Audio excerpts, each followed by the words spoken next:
한번 인사합니다. 기쁜 마음으로 서로 바라보면서 주님의 이름으로 사랑하고 축복합니다. 주님의 이름으로 사랑하고 축복합니다. 너무 반갑습니다. 일주일 동안 못 만났어요. 그렇죠? 또 SNS를 통해서 우리가 서로 왕래하고 소식은 알고 있었지만 그래도 직접 보는 것하고는 다르죠. 그렇죠? 우리가 자주 보고 교제하고 해야 되는데 명절이 있어서 그렇지 못했습니다. 그렇지만 이제 이번 주간부터는 다시 우리가 힘차게 하나님 앞으로 나아가는 삶을 시작하도록 하겠습니다. 오늘은 창세기 말씀으로 지체하는 신앙이란 제목으로 말씀을 나누겠습니다. 성경은 하나님께서 자기 백성에게 자신을 나타내 주신 말씀이죠. 우리가 성경을 통해서 하나님의 뜻을 알 수 있고 또 그 뜻을 따라 살아가는 인생, 우리 인생이 어떻게 나아가야 하는지 이것을 우리가 깨닫게 됩니다. 많은 교훈들을 우리가 성경을 통해서 얻게 됩니다. 성경에는 여러 인생들을 통해서 하나님께서 우리에게 교훈을 주고 있습니다. 수많은 인생들이 있죠. 그 인생들 가운데에는 우리가 본받아야 될 그런 인생들도 있고 또 본받지 말아야 될 그런 인생들도 있습니다. 그 중에 롯이라는 인물이 있어요. 오늘 본문에 나온 롯이라는 인물은 아브라함의 조카죠. 롯은 우리가 본받으면 안 되는 사람이죠. 본받지 말아야 될 사람이고 그 인생을 우리가 바라보면서 우리가 이 땅을 살아가면서 현실을 살아가면서 무엇을 멀리 해야 될까? 그러니까는 가까이 하면 안 되는 것들이 무엇인지 알게 하는 인물이 바로 롯이라는 인물입니다. 롯을 본받지 말아야 할 이유가 그가 지체하는 사람이었기 때문이죠. 지체하는 사람이었다. 천사가 이 성에서 빨리 나가라, 빨리 탈출해라 이렇게 재촉하지만 롯이 지체함에 16절에서 이렇게 말씀하고 있어요. 롯이 지체했다.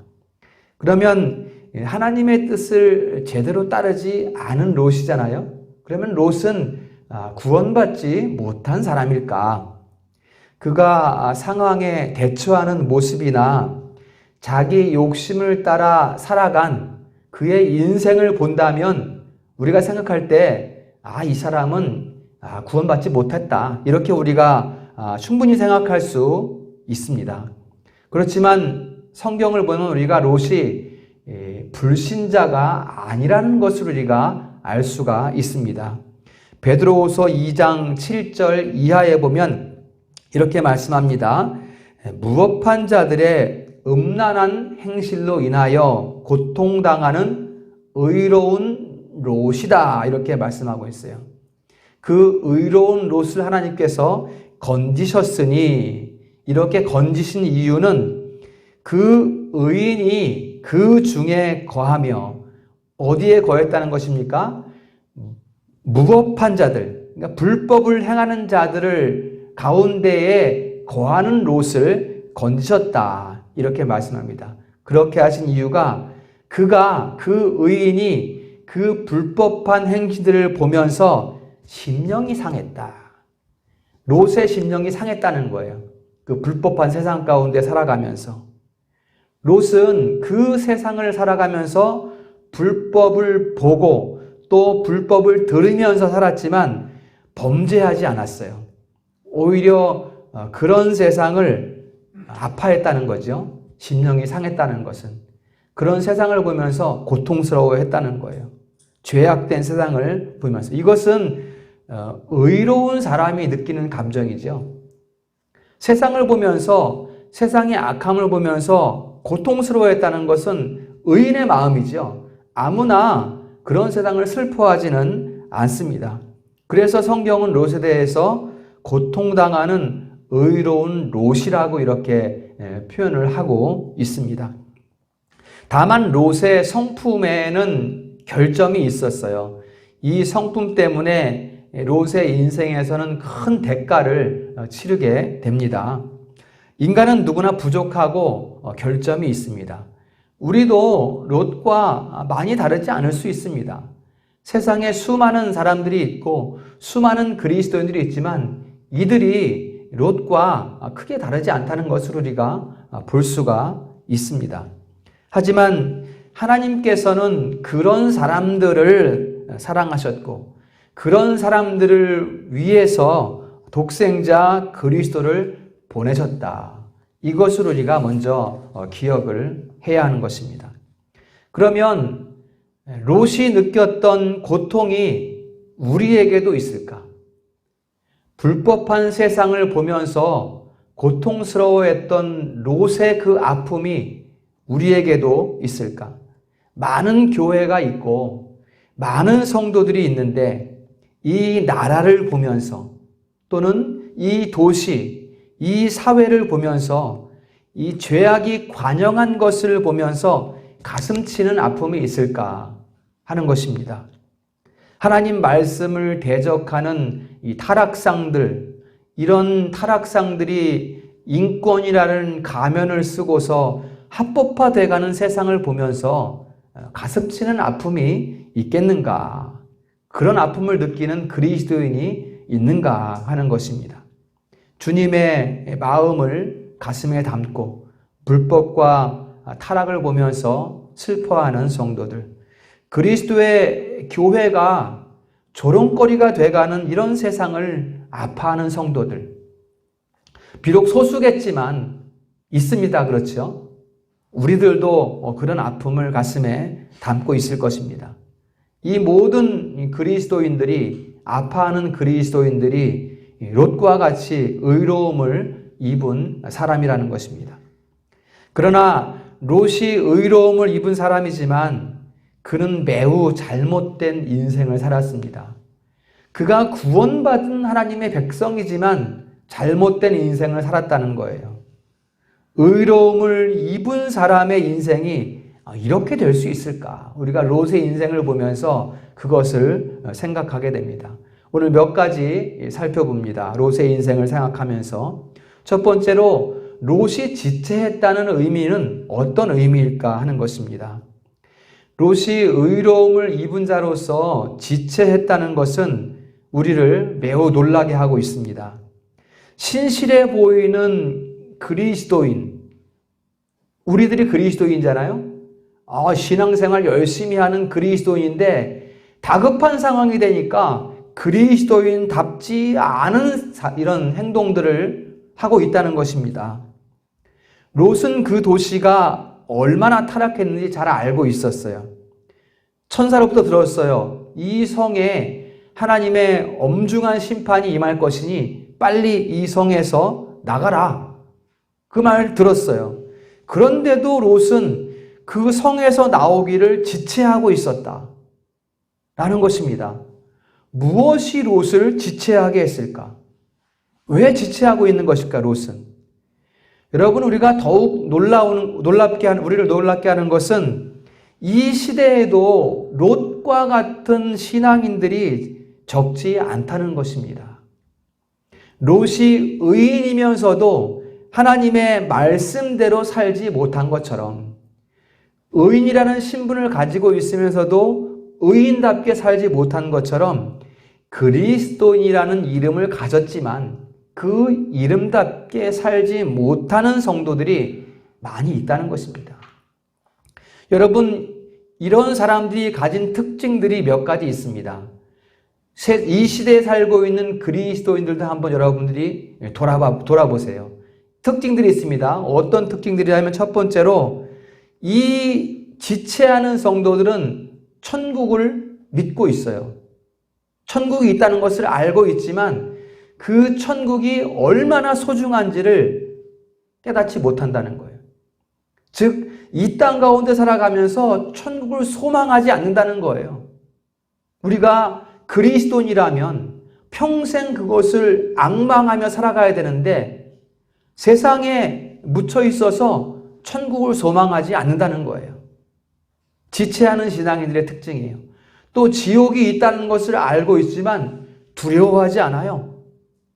우리가 믿음에 따라 살지 못하면 지옥에 갈 수 있다는 그러한 두려움이 없어요. 그러다 보니까 신앙인의 삶을 충실하게 살아가지 못하고 있다는 것입니다. 두 번째 특징은 체험이 있다고 말하는 사람들, 자칭 거룩한 사람들이죠. 요한계시록의 7교회 가운데 이런 사람들이 있었어요. 자칭 유대인, 자칭 선지자. 지체하는 신앙인들은 이들의 말을 듣는 것을 좋아해요. 어떤 일이 있었다 나한테. 내가 꿈을 꿨다. 내가 봤다. 이런 것들을 듣는 것은 좋아하지만 정작 자신의 인생은 이 거룩한 삶을 살지 않고 있다는 거예요. 듣는 것은 좋아하는데 자기 신앙인의 인생은 그렇게 살지 못하고 있다는 것입니다. 세 번째, 지체하는 신앙인들의 특징은 사람들을 즐겁게 하는 데는 빨라요. 그런데 하나님을 기쁘시게 하는 데는 더딥니다. 지체하고 있어요. 인색해요. 하나님을 기쁘시게 하는 것이 인간의 본분된 삶인데 이러한 삶은 머뭇머뭇거리고 있다는 거예요. 왜냐하면 이 시대 가운데 살아가면서 하나님을 위해 뭔가 살게 되면 손해를 볼 것 같아. 뭔가 내게서 뭔가를 빼앗길 것 같아. 이런 두려움 때문에 하나님보다 먼저 사람의 기분을 맞추게 된다는 것입니다. 여러분, 이 시대가 다분히 그런 시대가 아닙니까? 사람을 의식하는 세상, 하나님보다 보이지 않는 하나님, 영적인 하나님이다 보니까 보이는 사람들의 비유를 맞히는 신앙인들이 많이 있다는 거예요. 우리가 그런 시대에 있지 않습니까? 네 번째, 지체하는 신앙인들의 특징은 자기를 부인하는 삶을 싫어합니다. 자기를 부인하는 것이 뭐죠? 내 인간적인 본성에서 솟구쳐 나오는 욕심들, 이생의 자랑들, 안목의 정욕들, 이런 것들을 거침없이 내뱉는다는 거예요. 절제하지 못하고 거절하지 못한다는 거예요. 그런 것들을 거절하는 것이 자신을 부인하는 삶인데 자신을 부인하는 삶을 살지 못하고 있다는 것입니다. 여전히 내 고집대로, 여전히 내 욕심대로, 내 생각대로 살아가고 있다는 것입니다. 다섯 번째, 머뭇머뭇거리는 이 신앙인들의 특징은 하나님의 말씀을 엄격히 지키는 것을 주저한다는 것입니다.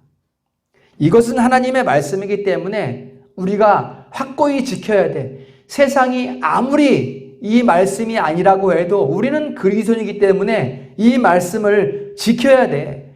하나님 말씀도 좋지만 세상에 맞춰서 지켜야 되는 거지 무조건 지키라고 하면 안 돼. 이렇게 생각하는 사람들. 이 다섯 가지가 지체하는 신앙인들의 모습입니다. 여러분, 이런 그리스도인들이 많지 않습니까? 그리스도인이라면 그리스도의 의의 옷을 입은 사람들인데 의의 옷을 입은 사람들이라면 의로운 사람답게 살아야 되는 거 아니겠습니까? 그런데 그렇지 않다는 거예요. 옷은 새 옷을 입었는데 자꾸만 쓰레기장 앞에 가서 머뭇머뭇거리고 있는 거예요. 자꾸만 세상 앞에서 머뭇머뭇거리고 있다는 거예요. 그 성에서 떠나라. 이 하나님의 말씀을 듣고서도 자꾸만 머뭇거리고 있다는 것입니다. 나는 이 시대를 살아가면서 머뭇거리고 있지 않은지 오늘 이것을 우리가 생각을 해봐야 되겠습니다. 그러면 롯이 지체하게 된 이유는 무엇일까요, 여러분? 롯이 빨리 떠나지 않고 성을 벗어나지 않고 거기서 머뭇머뭇거리고 있는 이유가 무엇일까? 창세기 13장에 보면 아브라함과 롯의 재산이 많아졌어요. 무척 많아졌어요. 그래서 한 곳에 머물기가 어려워졌어요. 이 신평동 한 곳에 아브라함과 롯이 함께 머물 수 없게 됐어요. 그래서 롯은 저쪽 도량동으로 이사를 가야 되는 형편이에요. 너무 재물이 많다 보니까, 양과 염소가 많다 보니까. 그래서 아브라함이 조카 롯에게 말합니다. 13장 9절에 보면 내 앞에 모든 땅이 있으니 네가 있을 곳을 택해라. 네가 좌하면 나는 우하겠고 네가 우하면 나는 좌하겠다. 네가 있을 것을 택해라.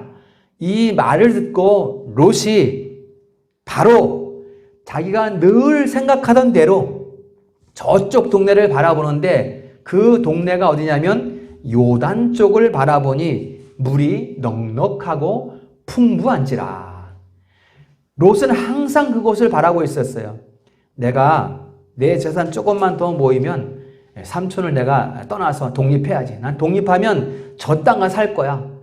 아름다운 땅, 풀도 많고 양도 먹이기 좋고 염소도 치기 좋고 난 저곳으로 가겠어.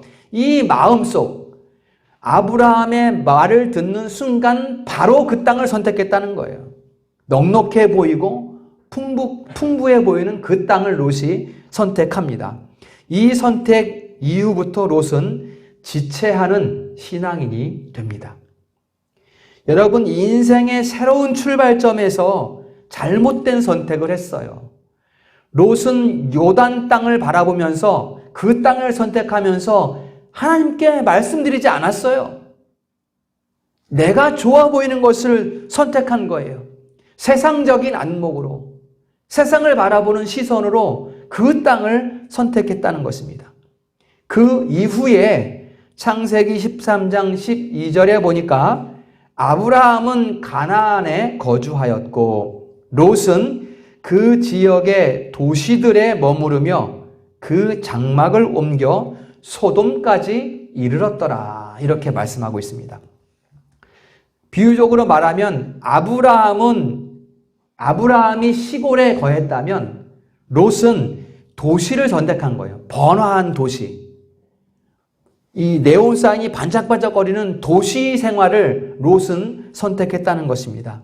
즉 세상의 악한 것들과 섞여 살지 않아도 되는데, 굳이 섞여 있지 않아도 되는데, 좀 떠나 있어도 되는데 그들과 섞여 사는 것을 선택했다는 것입니다.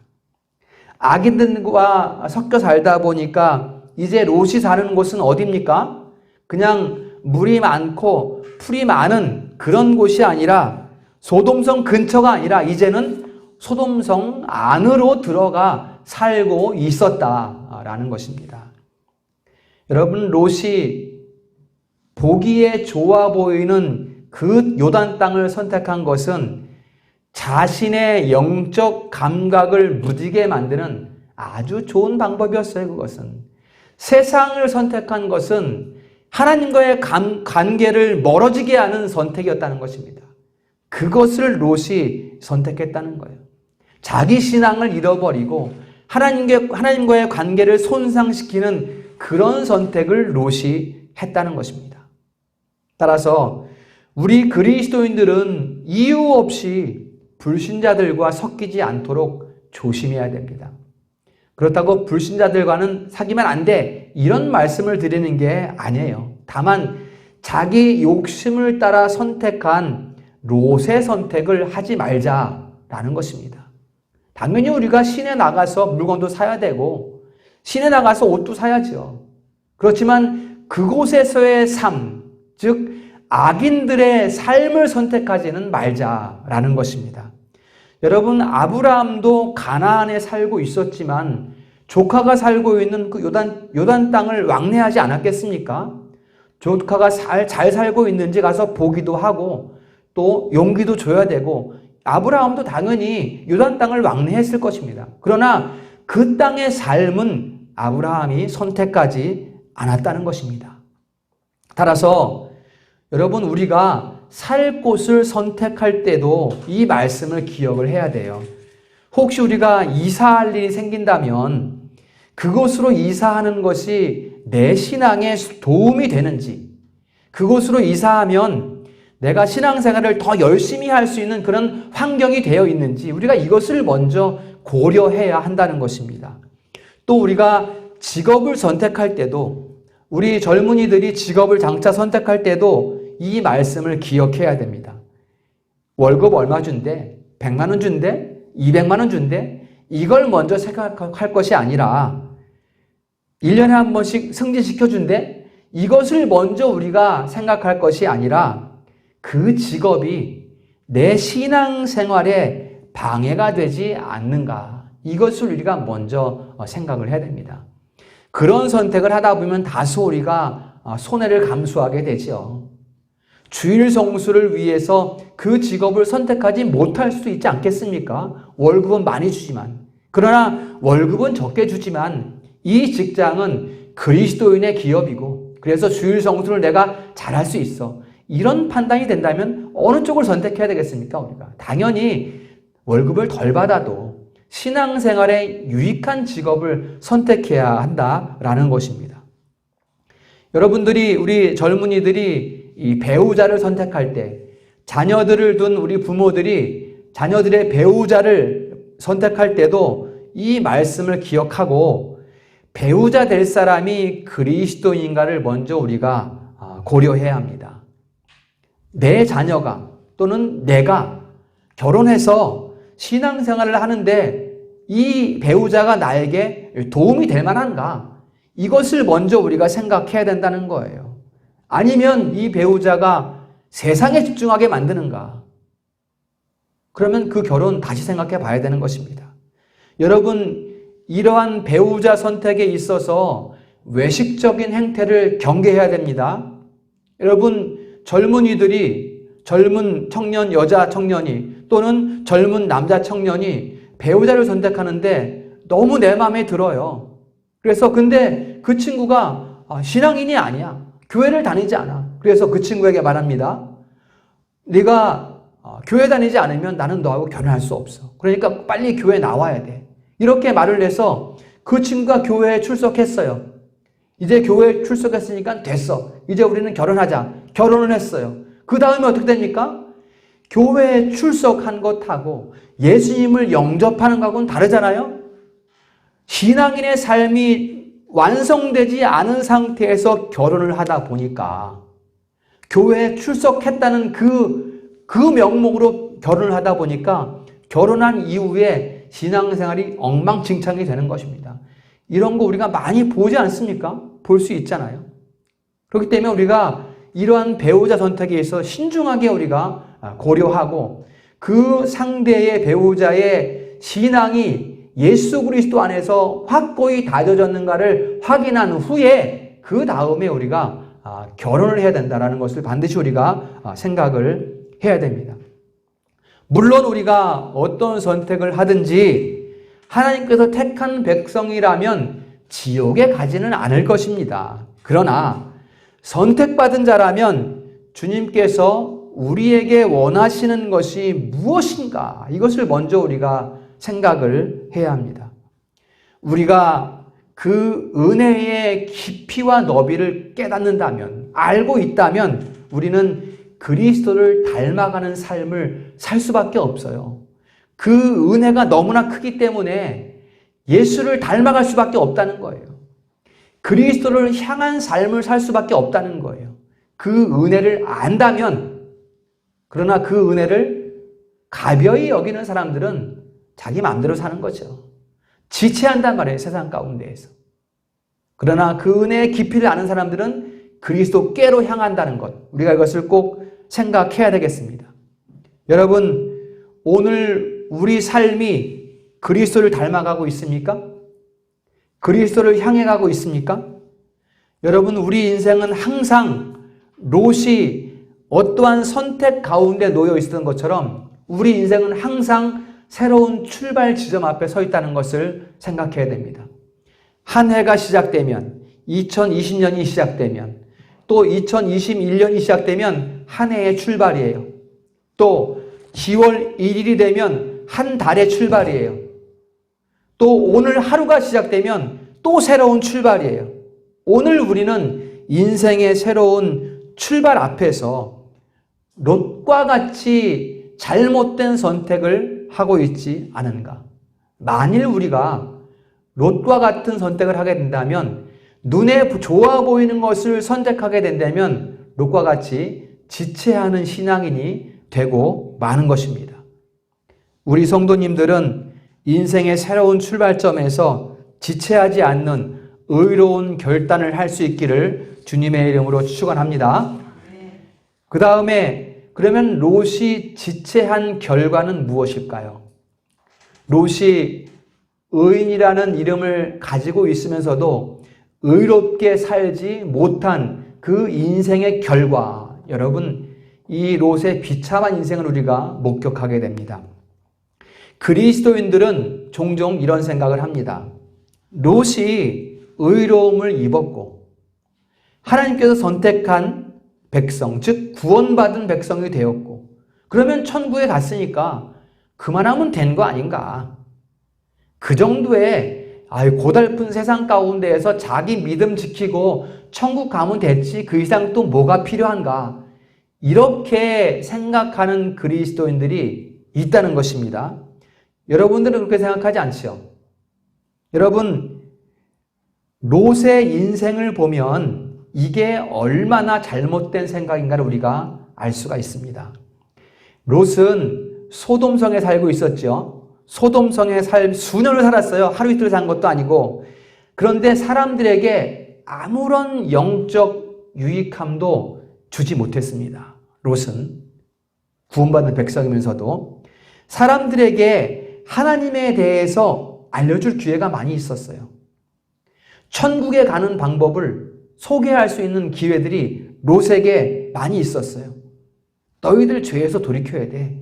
이런 인생은 안 돼. 이렇게 말할 수 있는 기회가 많이 있었어요. 그러나 롯은 아무것도 하지 못했습니다. 롯과 관계된 사람 중에 단 한 사람도 의로운 사람이 없었다는 거예요, 여러분. 여러분, 그 성에 의인 10사람이 없었잖아요. 아브라함이 말했어요. 50명이 있어도 이 성을 멸하시겠습니까? 멸하지 않겠다. 45명이 있으면 이 성을 멸하시겠습니까? 멸하지 않겠다. 그러면 40명이 있으면 어떻게 하겠습니까? 멸하지 않겠다. 30명은요? 멸하지 않겠다. 20명은요? 멸하지 않겠다. 아브라함이 마지막으로 말합니다. 주여, 내가 한 번만 더 말씀드립니다. 그 성에 10명의 의인이 있다면 그 성을 멸하시겠습니까? 내가 내게 약속한다. 그 성에 10명의 의인만 있어도 내가 그 성을 멸하지 않겠다. 그런데 어떻게 됐습니까?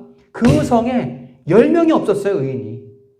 롯의 가족조차도 그 의인에 속하지 못했다는 것입니다.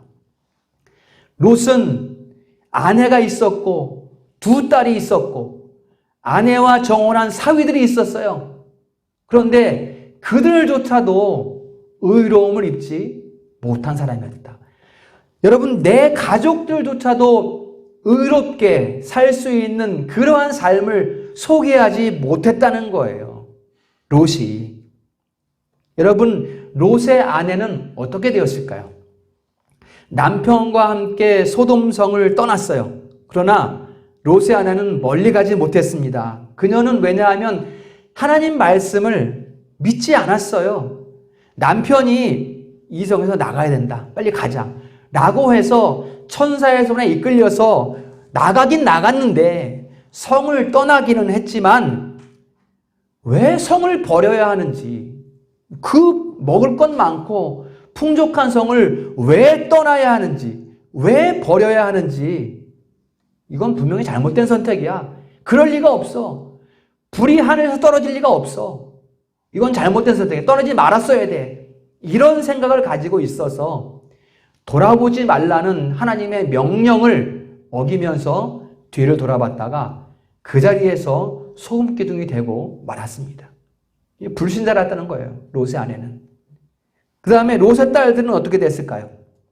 아버지와 함께 도망했지만 아버지로 하여금 끔찍한 죄를 짓게 만들었습니다. 2딸이. 2딸이 아버지로부터 얻은 자손들 있죠? 모압과 암몬 자손이죠. 이게 롯의 2딸이 아버지와 동침해서 얻은 자손이거든요. 그 모압과 암몬은 이스라엘 민족을 대적하는 저주받은 민족이 되어버렸습니다. 여러분, 롯이 딸들과 정혼한 사위들을 찾아가서 경고했을 때 성경은 뭐라고 기록합니까? 그들이 농담으로 여겼더라. 장인인 이 롯을 보고 비웃었어요, 사위들이. 아니, 무슨 말씀하는 거야? 하늘에서 불이 떨어진다고요? 아이고, 그런 일은 없으니까 집에 돌아가 계세요. 걱정하지 마시고. 사위들이 장인에게 이렇게 얘기했다는 것입니다. 여러분, 롯이 신실한 삶을 살았다면, 하나님 백성, 택한 자녀다운 삶을 살았다면 사위들이 장인의 말을 이렇게 무시했을까요? 여러분, 이거 잘 생각해야 됩니다. 여러분, 롯이 신실한 삶을 살았다면 사위들이 장인의 말을 이렇게 무시하지 않았습니다. 오히려 듣고 두려워했을 거예요. 알겠습니다. 빨리 차비하겠습니다. 떠나도록 준비하겠습니다. 이렇게 했다는 것입니다, 사위들이. 그러나 롯의 인생이 어떠했으면 사위들이 장인의 말을 그렇게 무시했을까? 여러분, 불신자들은 지체하는 신앙인들을 우습게 여깁니다. 이거 우리가 이 시대 가운데 잘 생각해야 돼요. 교회에 한 발, 세상에 한 발 디디고 있는 사람들을 세상이 비웃고 조롱한다는 거예요. 롯이 사위들에게 무시당한 것처럼 지금 얼마나 많은 그리스도인들이 조롱받고 멸시당하는 그런 세상이 되었습니까? 왜 이렇게 됐습니까, 여러분? 이것은 그리스도인들이 세상에서 지체하고 있다는 것입니다. 결단하지 못하고 있다는 거예요. 어떤 삶을 살아야 될지 머뭇머뭇거리고 있다는 거예요. 멸망할 소돔성에서 떠나지 못하고 뭔가 아까워하고 있다는 거예요. 여러분, 롯이 가족이나 이웃이나 친지 중에 단 한 사람도 천국을 전파하는 통로가 되지 못했다는 것, 롯이. 이것은 정말 슬픈 일이 아닐 수 없습니다. 롯은 다른 사람에게 아무런 영적인 유익을 주지 못한 인생이었습니다. 그가 택한 백성이었으나 아무런 영적 유익을 주지 못하는 인생을 살았다. 롯이 소돔성에서 도망친 후에 어떤 삶을 살았는지 자세하게 나타나진 않지만 그가 세상에 사는 것을 두려워해서 굴 속에 들어가 살았다는 것을 우리가 보면 그가 그리스도인, 택한 백성이라는 신분으로 살았지만 은혜 안에 살면서도 얼마나 연약한 신앙 상태에 있었는지를 우리가 알 수가 있습니다. 롯은 새 속에 머물러 있던 신앙인이었어요. 의로운 옷을 입은 하나님의 백성이었지만 그는 새 속에 속한 그런 삶을 평생을 살아왔다는 것입니다. 성도 여러분, 지금 우리가 사는 세상은 지체하는 신앙이 일반화되어 있습니다. 가만히 한번 보세요. 눈을 감고 한번 수많은 교회들 또 수많은 그리스도를 한번 보세요. 지체하는 신앙이 일반화되어 있어요. 지금 세상에서는 어쩔 수 없는 거야. 신앙생활도 좀 세상에 맞게 해야 되는 거지. 이런 생각이 아무 문제되지 않는 그러한 교회의 현실이라는 거예요. 당연한 거예요. 그렇게 사는 게, 여러분. 그렇게 신앙생활을 하면 안 된다는 것을 지도자들은 알고 있어요. 확실해야 된다는 것, 명확해야 된다는 걸 지도자들은 알고 있지만 성도들에게 말해주지 못해요. 그게 교회의 현실입니다, 여러분. 참 답답한 그러한 세상입니다. 성도들에게 이건 잘못됐습니다. 돌이켜야 됩니다. 벗어나세요. 이렇게 말해줘야 되는데 지도자들이 말해주지 못한다는 거예요. 왜 그럴까요, 여러분? 왜 말하지 못할까요? 그러다 보니까 이제는 하나님과 친밀한 관계를 이루는 그러한 사람은 도리어 이상한 사람이 되어버렸어요. 저 사람은 왜 저렇게 살아? 좀 세상에 나와서 좀 이렇게 교제도 하고 좀 즐기며 살아야지. 저 사람 왜 저렇게 사는 거야? 저 사람 지금 광신자 같아. 이런 세상이 되어버렸다는 것입니다. 영적인 생각을 하는 사람, 천국을 소망하는 사람, 이 땅의 삶보다 더 중요하다 천국이, 이렇게 말하는 사람, 기도를 열심히 하는 사람, 다른 사람을 배려하고 사랑하는 사람, 그러한 이타적인 삶을 실천하는 사람, 이런 사람이 이상해요, 이제는. 그런 사람이 이상한 세상이 돼버렸어요. 그러다 보니까 그런 사람이 희귀해요. 이제는 거의 보이지 않아요, 그런 사람이. 오히려 이러한 참된 신앙인은 이상한 사람으로 취급받는 그런 세상이 돼버렸다는 것입니다. 여러분, 이 시대는 희생이 없고 헌신이 없어도 얼마든지 종교 생활을 할 수 있습니다. 그러나 그게 종교 생활일지는 모르지만 그 인생에는 그리스도는 없다는 것을 생각해야 돼요. 그런 롯의 인생 같은 그런 인생은 그리스도 없이 살아가는 거예요. 자기 욕심을 따라 살아가는 거예요. 여러분, 하나님과 세상을 동시에 섬길 수 없습니다. 예수께서 직접 말씀하셨어요. 두 가지를 함께 섬길 수 없다. 세상과 하나님을 겸하여 섬길 수 없다. 여러분, 이 두 가지를 함께 섬기려는, 함께 취하려는 그런 시도를 하시면 안 됩니다. 여러분, 이 시대가 우리에게 무엇을 요구하고 있습니까? 나라는 혼돈하고 있고 진리로 여겨졌던 가치들은 뿌리째 흔들리고 있어요. 하나님을 향한 절대 신앙들이 흔들리고 있어요. 세상도 겸하여 섬겨야 한다는 말들이 교회에서도 당연시되고 있습니다. 사람의 마음에서 사랑이 식어지고, 여러분, 이 세상은 용서가 없어요. 무조건 청와대 홈페이지에 청원해서 엄벌에 처해주세요. 사형시켜주세요. 이런 말들이 당연한 거예요, 이제는. 그런 세상이 됐습니다, 여러분. 사랑이 없습니다. 인정이 메마르고 있어요, 여러분. 인정이. 사람은 품위가 있지 않습니까? 하나님 형상을 닮은 그 품위를 따라서 그리스도 안에 거하게 되면 그 품격이 드러나요. 남을 사랑하고 안아주고 용서하는 이러한 사람다운 인정이 없는 세상이 되어버렸어요. 악한 세상이 되어버렸다는 것입니다. 그러다 보니까 혼란과 불안만 가득한 세상, 소망을 둘 수 없는 세상, 미래를 볼 수 없는 세상, 그런 나라가 됐다는 것입니다. 이게 무엇을 의미하는 걸까요, 여러분? 그리스도인들이 세상에서 지체하고 있다는 것입니다. 머뭇머뭇거리고 있다는 거예요. 진실한 삶을 살지 못한다는 거예요. 그 결과가 바로 오늘과 같은 이러한 시대가 되었다는 것을 우리가 생각하지 않을 수가 없습니다. 그렇게 말하는 사람들을 탓할 게 아닙니다.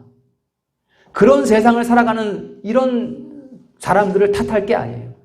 교회를 봐야 돼, 교회를. 나를 봐야 되고, 내 신앙을 봐야 되고, 그리스도인들의 신앙이 과연 어떠한가. 롯처럼 그런 삶을 살고 있지 않은가, 그리스도인들이. 이것을 우리가 먼저 생각을 해야 한다는 것입니다.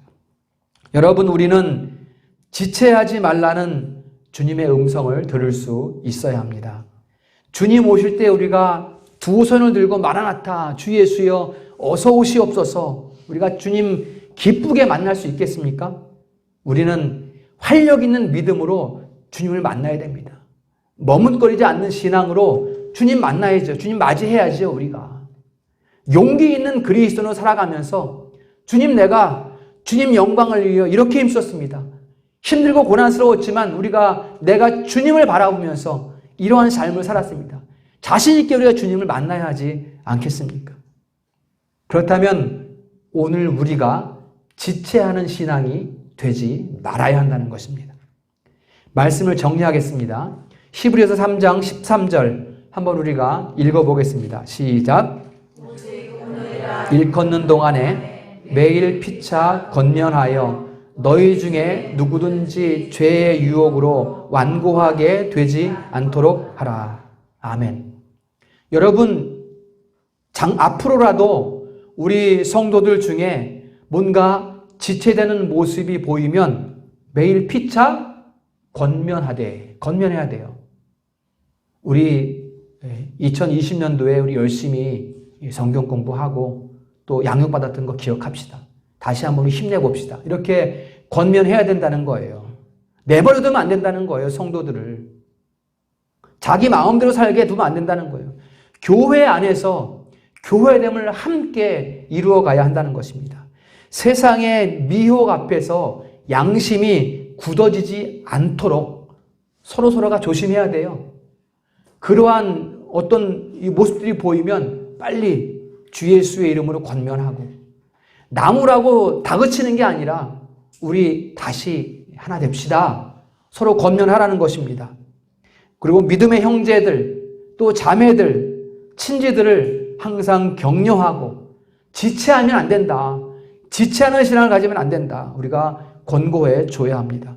마음이 굳어지지 않도록. 마음이 굳어지는 것은 처음부터 한 번에 확 굳어지는 게 아니죠. 점차. 롯이 그랬습니다, 롯이. 한 번에 소돔으로 확 들어간 게 아니라 가까이 가서 가다 보니까 성 안에 들어간 거 아닙니까? 이게 굳어지는 마음이거든요. 굳어지지 않도록 서로 권하고, 너무 멀리 갔어. 너무 가까이 가지 마. 가나안 쪽으로 나와. 이렇게 아브라함이 말해줄 수 있어야 한다는 것입니다. 이 말씀이 성도님의 삶에서 실천되기를 소망하고, 우리 성도님들은 지체하지 않는 신앙인 되시기를 주님의 이름으로 축원합니다.